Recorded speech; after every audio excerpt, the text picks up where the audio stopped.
I run a business consultancy, helping business owners in the reducing the carbon footprint space with systems implementation and knowing their numbers, just to understand their numbers.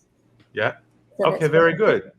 Very good. So I'm sure a lot of people on this listening and watching that can relate to that, especially consultants, advisors in the similar situation. So fill us in on, or fill me in on what your situation is in terms of your sales challenge. Okay. I had a similar sales challenge to the guys, the previous person, but I have another question. You know, coming out of COVID, when we've got, you know, everyone's a little bit uncertain, and their sales are just starting to pick up again. The consumer confidence is starting to pick up again.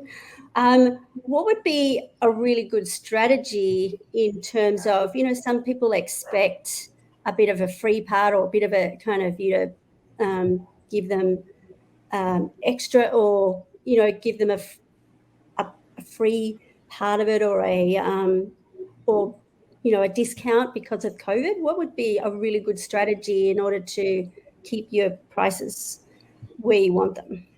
Well, the question first is your instinct needs to tell you the truth of what their agenda really is. Meaning, if they truly are 1 month away from their mortgage payment, that can't put food on their table, then obviously they financially are having challenges, then maybe you might need some help. And there's some flexibility there with them in terms of the payment plan or whatever. Maybe that's the client you really don't want to have necessarily. But if there's a client who can use your services and is just saying that to you for the purpose of, as you know what, to bring your price down, that's a different scenario, right? Yeah.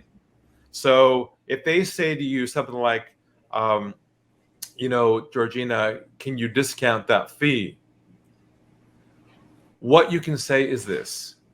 You can say, I really wish I could.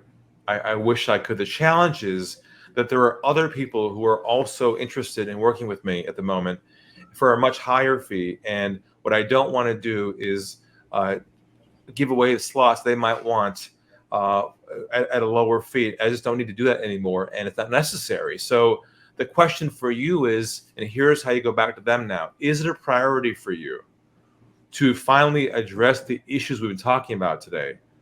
Or is it something you're happy to live with for now and deal with the consequences later? What priority is it for you to finally address this? So I'm moving away from the price objection back into a dialogue again around their problem.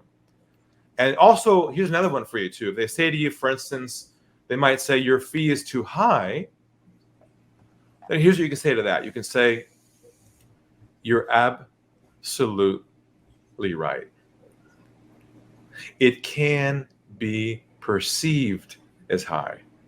If you haven't had a chance to work with me to solve your operational issues that are losing you a lot of money right now, from the outside in, you're right. It can be perceived as high.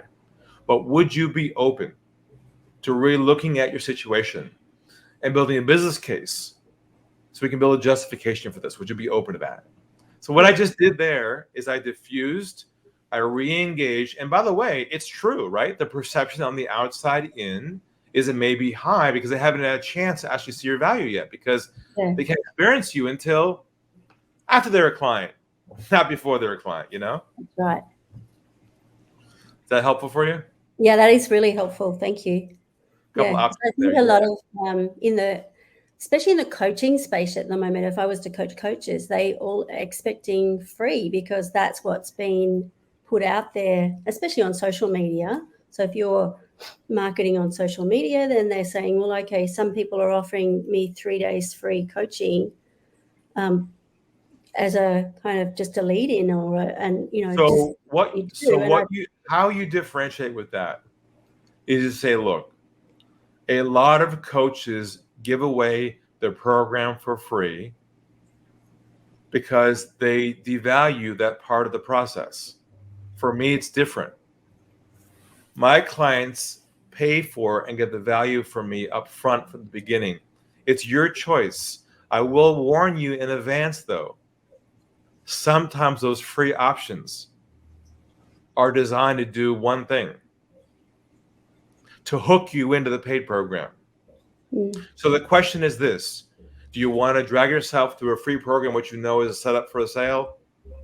Or do you want to start solving your problem now? It's up to you, by the way. Either way, I'm okay with that. Nice. Okay. That's how you separate yourself from everybody else who's doing this free consulting thing, a free coaching thing, and you say, it's up to you. You decide. Take this longer route to solve your problem or a shorter route to solve it. It's up to you. That way, it's not you're selling yourself, but you're giving them the option to decide what they want to do. Does that make sense? Yeah, it makes sense. That makes sense. Very good. Great question. Great scenario. I'm sure everyone else out there listening experienced something like this as well. Thank you so much for coming to the show. Thanks, Ari.